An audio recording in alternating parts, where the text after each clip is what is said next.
வணக்கம். இன்றைய நமது ஆழமான அலசலுக்கு உங்களை வரவேற்கிறேன். வணக்கம். இன்னைக்கு நாம பார்க்க போற கருத்து ரொம்ப சின்னதுதான். ஆனா எப்படி சொல்றது, அதுக்குள்ள இருக்கிற அர்த்தம் ரொம்ப ஆழமானது. ஆமா, ஸ்ரீமத் சுவாமி சித்பவானந்தரோட டெய்லி டிவைன் டைஜஸ்ட் புத்தகத்திலிருந்து எடுத்த ஒரு பகுதி இது. ஆமா, ஒளியுடன் பிரகாசித்தல் அப்படிங்கிற தலைப்பு. இதுல வர்ற ஒரு வரி மனிதனுக்குள் முழு படைப்பும் அடங்கியிருக்கிறதுன்னு சொல்லுது. இதுவே ஒரு பெரிய தத்துவம் மாதிரி தெரியுது. வாங்க, இதுக்குள்ள என்ன இருக்குன்னு நம்ம ரெண்டு பேரும் சேர்ந்து ஆழமா பார்க்கலாம். கண்டிப்பா.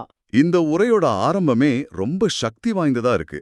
மனிதனின் பரிணாம வளர்ச்சி ஜடத்துவ நிலையிலிருந்து ஞானோதயம் வரை நீள்கிறது. ஆமா, பாத்தீங்கன்னா ஜடத்துவம் ஞானோதயம்னு ரெண்டே வார்த்தை தான். ஆனா இதுக்குள்ள ஒரு பெரிய வாழ்க்கை பயணமே அடங்கியிருக்கு இல்லையா? நிச்சயமா.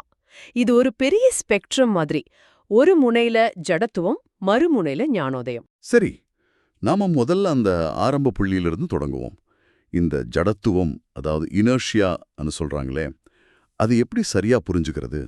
இது ஒரு அருமையான கேள்வி. இந்த வரிய முழு உரையின் சாரத்தையும் பிடிச்சு வச்சிருக்கு. ஜடத்துவம் அப்படிங்கிறது தான் பயணத்தோட தொடக்கம். ஒரு 0 பாயிண்ட் மாதிரி. அதேதான், ஒரு பூஜ்யம்னு வச்சுக்கலாம். பிற்காலத்துல இதே பகுதியில கற்கள் அப்படின்னு ஒரு வார்த்தை வரும். ஓஹோ. அதுதான் இந்த ஜடத்துவத்துக்கான மிகச்சரியான உதாரணம். ஒரு கல்லு எப்படி இருக்கு? அதுக்கு உணர்வு கிடையாது, வளர்ச்சி கிடையாது, சுயமா நகர முடியாது. ஆமா, எந்த மாற்றமும் இல்லாம, எந்த உள் உணர்வும் இல்லாம அப்படியே உறைஞ்சு போயிருக்கிற நிலை. அதுதான் மனித பரிணாமத்தோட மிக கீழ்மட்ட நிலை. நான் இப்படித்தான், மாறவே மாட்டேன் அப்படிங்கிற ஒரு இறுக்கமான நிலை. சரி சரி. அப்போ மறுமுனையில இருக்கிற ஞானோதயம் அப்படிங்கிறது இதுக்கு நேர் எதிரான நிலையா? 100க்கு 100. ஞானோதயம் அப்படிங்கிறது பயணத்தோட உச்சம். அதுதான் இலக்கு. முழுமையான அறிவு. ஆமா, தன்னை முழுசா உணர்றது, நான் யாருங்கிற கேள்விக்கு முழுமையான விடை கிடைக்கிறது. உள்ளுக்குள்ள இருக்கிற அறியாமைங்கிற இருள் விலகி அறிவுங்கிற ஒளி பிரகாசமா எரியற நிலை. அப்போ இந்த ரெண்டு துருவங்களுக்கு நடுவுல தான் நம்ம எல்லாருடைய பயணமும் நடக்குது. ஆமா, உங்களுடைய, என்னுடைய, எல்லாருடைய பரிணாம வளர்ச்சியும் இதுக்குள்ளதான் அடங்கியிருக்கு. இது ஒரு நேர்கோட்டு பயணம் மாதிரி. சரி, நாம ஒரு பயணத்துல இருக்கோம்னு புரியுது. ஆனா அடுத்த வரி தான் என்னை ரொம்ப யோசிக்க வச்சது. சொல்லுங்க. உடல் அமைப்பில் மனிதனை மற்ற உயிரினங்களிலிருந்து நாம் வேறுபடுத்துகிறோம். ஆனால் உள்ளிருக்கும் சாரத்தில் மனிதன் முழு படைப்பின் சுருக்கமாக இருக்கிறான். இது கேட்கவே ஆச்சரியமா இருக்கு. ஆமா, உடல் ரீதியா நாம வேற, ஆனா உள்ளுக்குள்ள நாம தான் எல்லாமுமா? இது எப்படி சாத்தியம்? அந்த உள்ளிருக்கும் சாரம்னு எதை சொல்றாங்க? நம்ம உணர்ச்சிகளையா, குணங்களையா? இங்கதான் இந்த சிந்தனையோட மையப்புள்ளியே இருக்கு. உடல் ரீதியா நாம தனி இனம். சரி. நமக்கு 2 கால், 2 கை, பகுத்தறியும் மூளை இருக்கு. சரி.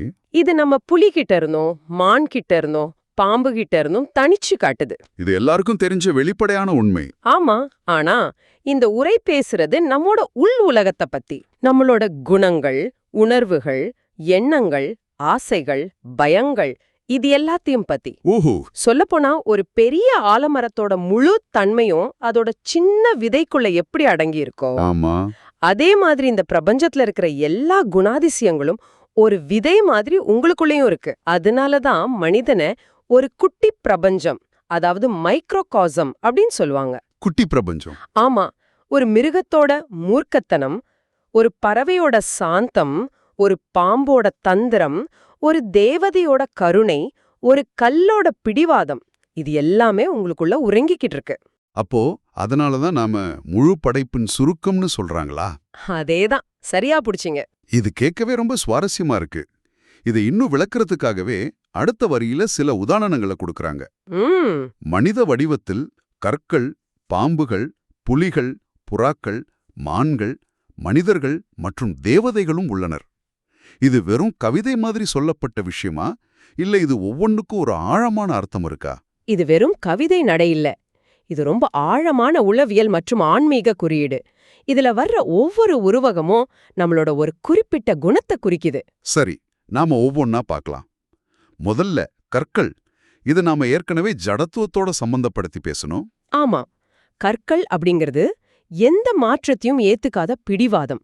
நான் சின்ன வயசுல இருந்து இப்படித்தான், இனிமே மாற முடியாதுன்னு சொல்ற தன்மை. எந்த வளர்ச்சிக்கும் இடம் கொடுக்காத ஒரு நிலை. சரி, அடுத்து பாம்புகள். இதுக்கு பல அர்த்தங்கள் இருக்கு. ஒரு பக்கம் தந்திரம், வஞ்சகம், திடீர்னு வெளிப்படுற கோவம், இதையெல்லாம் குறிக்கலாம். ஒரு நிமிஷம், பாம்புங்கிறதுக்கு வேற சில அர்த்தங்களும் இருக்கு. யோக தத்துவத்துல எல்லாம் குண்டலினி சக்திய பாம்பு வடிவத்துல சொல்லுவாங்களே, ஆமா. அது உள்ளுக்குள்ள இருக்கிற ஒரு தெய்வீக ஆற்றல் இல்லையா? அப்போ பாம்புங்கிறது இங்க எதிர்மறையான குணமா மட்டும்தான் பார்க்கப்படுதா? ரொம்ப நல்ல கேள்வி. அதுதான் இதுல இருக்கிற நுட்பம். பாம்புங்கிறது 2 விதமான ஆற்றலையும் குறிக்கும். அப்படியா? ஆமா, அது அழிவுக்கான விஷமாகவும் இருக்கலாம், உள்ளே மறைந்திருக்கும் உயிர் சக்தியின் குறியீடாகவும் இருக்கலாம். நம்ம கிட்ட இருக்கிற அந்த ஆற்றலை நாம எப்படி பயன்படுத்துறோங்கிறதுல தான் விஷயமே இருக்கு. சரி சரி. அடுத்து புலிகள். இது ரொம்ப நேரடியான குறியீடு. கட்டுப்படுத்தப்படாத ஆக்ரோஷம், மிருக பலம், தனக்கு வேணுங்கிறதுக்காக எதையும் செய்யற குணம். அப்போ புலியோட குணம் நம்மகிட்ட இருக்கிறது தப்புன்னு அர்த்தமா? சில நேரங்கள்ல ஒரு விஷயத்தை சாதிக்கிறதுக்கு அந்த ஆக்ரோஷம் தேவைப்படுமே. கண்டிப்பா. ஒரு விளையாட்டு வீரருக்கு இல்ல ஒரு லட்சியத்தை நோக்கி போறவங்களுக்கு அந்த புலி குணம் ஒரு உந்து சக்தியா இருக்காதா? நிச்சயமா. இங்க எந்த குணத்தையும் நாம நல்லது கெட்டதுன்னு முத்திர குத்த தேவையில்லை. புலியோட ஆற்றல் சரியான வழியில செலுத்தப்பட்டா அது ஒரு மிகப்பெரிய சக்தி. ஆனா அது கட்டுப்பாட்டை மீறி போகும்போதுதான் ஆபத்து. அதேதான். அதுதான் அழிவை ஏற்படுத்துது. இப்போ அடுத்ததுக்கு வருவோம். புறாக்கள் மற்றும் மான்கள். இது 2ம் மென்மையான குணங்களை குறிக்குது. புறாக்கள் அமைதி, சாந்தம், இணக்கமா வாழ்ற தன்மைய குறிக்குது. சரி. மான்கள் அப்பாவித்தனம், பயம், எளிதில் பாதிக்கப்படக்கூடிய தன்மையை குறிக்குது. ஓகே. அடுத்து மனிதர்கள்னு வருது. நாம தான் மனிதர்கள். அப்புறம் எதுக்கு தனியா மனிதர்கள்னு ஒரு குறியீடு? ஏன்னா இங்க மனிதர்கள் அப்படிங்கிறது ஒரு குறிப்பிட்ட குணங்களின் தொகுப்பை குறிக்குது. அதாவது பகுத்தறிவு, சமூக உணர்வு, அன்பு, நட்பு. அதே சமயம் பொறாமை, பேராசை. ஆமா, கணக்கு பாக்குறதுன்னு மனித இயல்புக்கே உரிய நல்ல மற்றும் கெட்ட குணங்களோட கலவைதான் இந்த மனிதன்கிற குறியீடு. சரி, கடைசியா தேவதைகள். இது பரிணாமத்தோட உச்சநிலை. தன்னலமின்மை, தூய்மை, நிபந்தனையற்ற அன்பு, கருணை போன்ற தெய்வீக குணங்களை குறிக்குது. அப்போ நீங்க சொல்றத வச்சு பார்த்தா நம்ம ஒவ்வொருத்தருக்குள்ளயும் இந்த குணங்களோட ஒரு மிருக காட்சி சாலையே இருக்குன்னு சொல்லலாமா? மிகச்சரியான வார்த்தை. இது ரொம்ப ஆச்சரியமா இருக்கு. அப்போ நம்ம வேலை என்ன? இந்த மிருக காட்சி சாலையை எப்படி நிர்வகிக்கிறது? யார் இதுக்கு பொறுப்பாளர்? நீங்க தான் அதோட பொறுப்பாளர். இது ஒரு உள் மிருக காட்சி சாலை. ஓஹோ. இதுல மிக முக்கியமான விஷயம் என்னன்னா, நீங்க இதுல ஏதாவது ஒண்ணு மட்டும் கிடையாது. இந்த எல்லா குணங்களும் உங்களுக்குள்ள ஒரு விதையா, ஒரு உள்ளுரை ஆற்றலா இருக்கு. ஒரு பொட்டென்ஷியலா இருக்கு.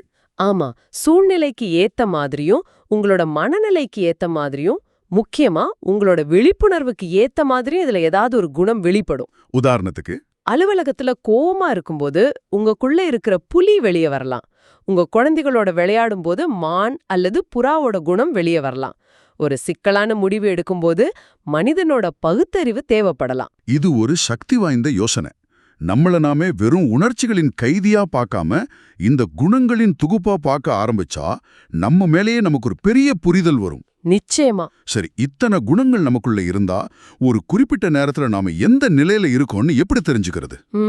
உங்களுக்குள்ள இருக்கிற மிருக காட்சி சாலையில இப்போ எந்த மிருகம் கூண்ட திறந்து வெளியே வந்திருக்குன்னு எப்படி கண்டுபிடிக்கிறது? அதுக்கான பதில அடுத்த வரியிலேயே அந்த உரை சொல்லுது.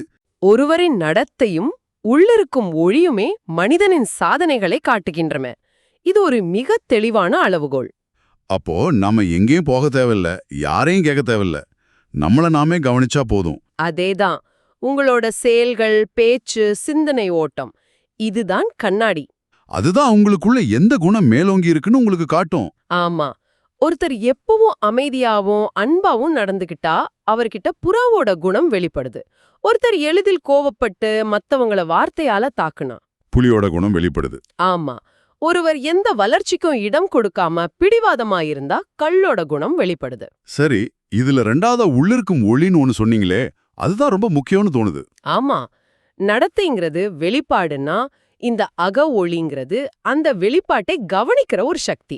இந்த அக ஒளிங்கிறத இன்னும் கொஞ்சம் விளக்க முடியுமா?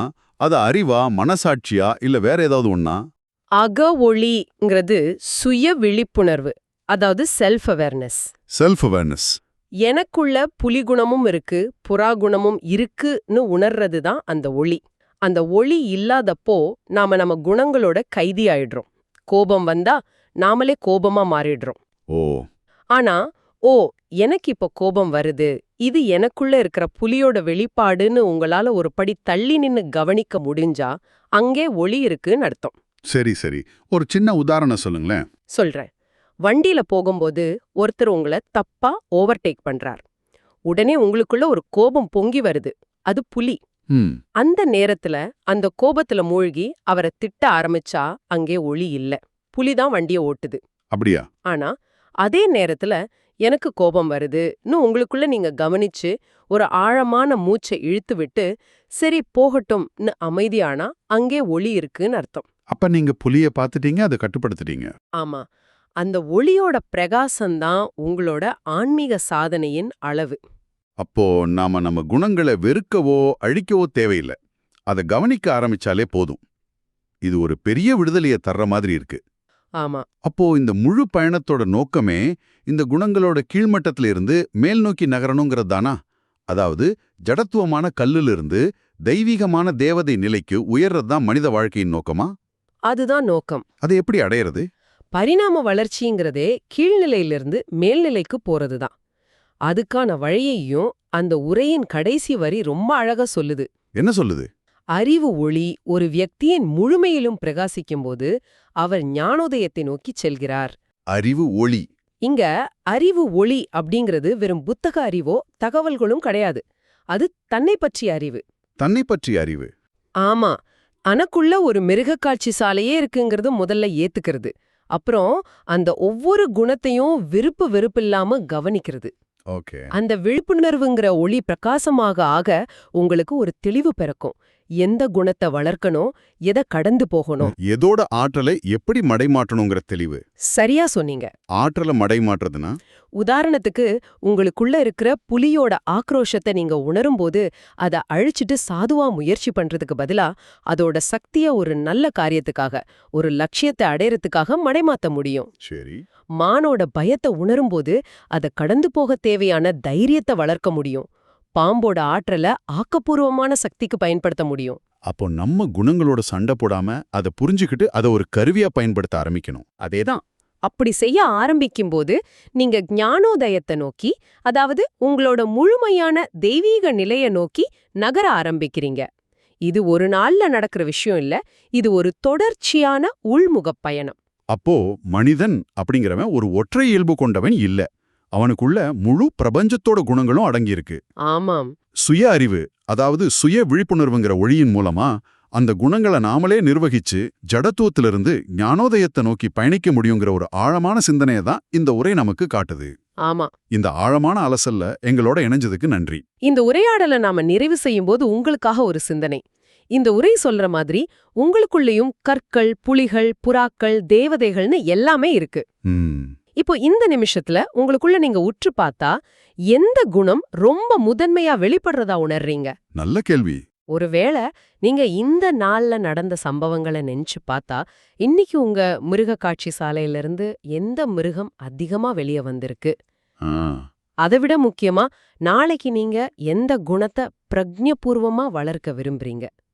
இதுக்கான பதில் உங்களுக்குள்ளதான் இருக்கு.